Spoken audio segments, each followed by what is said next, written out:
단종이 상황으로 물러나자 수양대군의 왕위 찬탈을 역모로 단정지은 사람들은 단종 복위운동을 전개했다. 그 대표적 사건이 세조직위 4개월 만에 발생했는데 집현전 학사 출신의 대신들과 일부 무인들이 주동이 된 사건이었다. 1455년 윤 6월에 수양대군이 금성대군을 비롯한 종친들과 신하들을 귀양 보내고 왕으로 등극하자 세종과 문종에게 특별한 신임을 받았던 집현전 학사 출신인 성삼문, 박팽년, 하위지, 이계, 유성원 등의 문관들은 유흥부, 성승 등의 무관들과 모의하여 상황으로 물러앉은 단종을 복위시킬 계획을 세운다. 이 계획은 책명사인 명나라 사신이 조선에 오겠다는 통보가 오자 유흥부가 왕을 보호하는 벼룬검에 임명되면서 구체화되었다.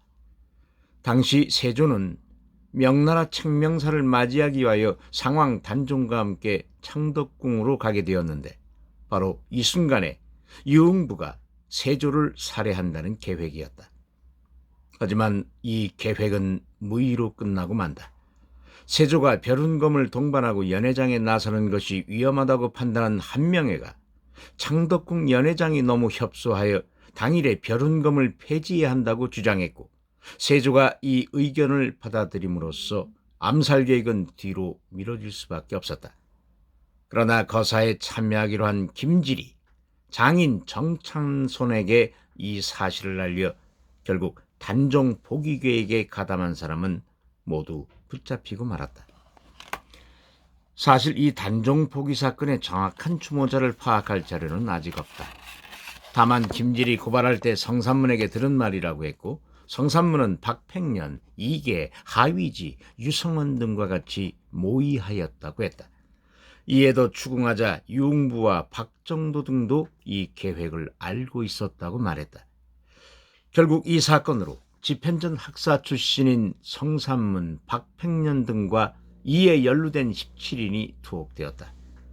이들은 모두 옥이 일어난 지 7일 만인 6월 9일 군기감 앞에서 처형됐다. 이후 중종 때 이들 중 박팽년, 성삼문, 이계, 하위지, 유성원, 유흥부 등은 사육신으로 기록되었다.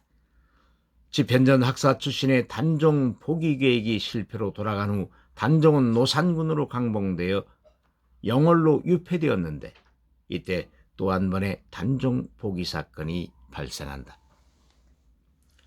두 번째 단종 복위 사건은 수양의 친동생이자 세종의 6째 아들인 금성대군이 일으킨다. 금성대군은 수양의 친동생이긴 했지만 촌수로 따지면 제종간이 된다.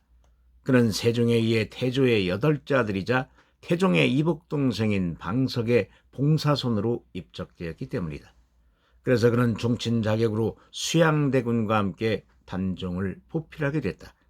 하지만 수양이 단종을 상황으로 밀어내자 이에 항의하다가 유배당하는 처지에 놓이게 된다. 유배지를 전전하던 금성대군은 순응에 유배되었을 때 그곳 부사 이보흠과 모의하여 단종을 복위시킬 계획을 세운다. 하지만 거사 직전에 관노의 고발로 실패해 반역죄로 처형당하고 만다.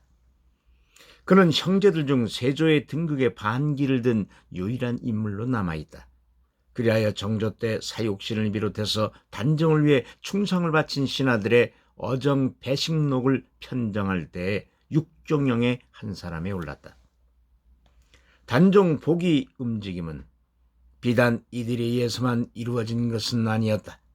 계유정난 직후에 발생한 이징옥의 난도 따지고 보면 수양대군의 왕위 찬탈을 막으려는 시도로 볼 수 있을 것이고 세조 집권 이후 생육신을 비롯한 유생들이 왕위를 찬탈한 세조에 대해 비판을 가한 것도 이에 연장선상에서 파악될 수 있을 것이다. 이렇듯 수양대군의 왕권 계승은 당시 조선인들에게 왕의 찬탈로 인식되었다는 것을 알 수 있다.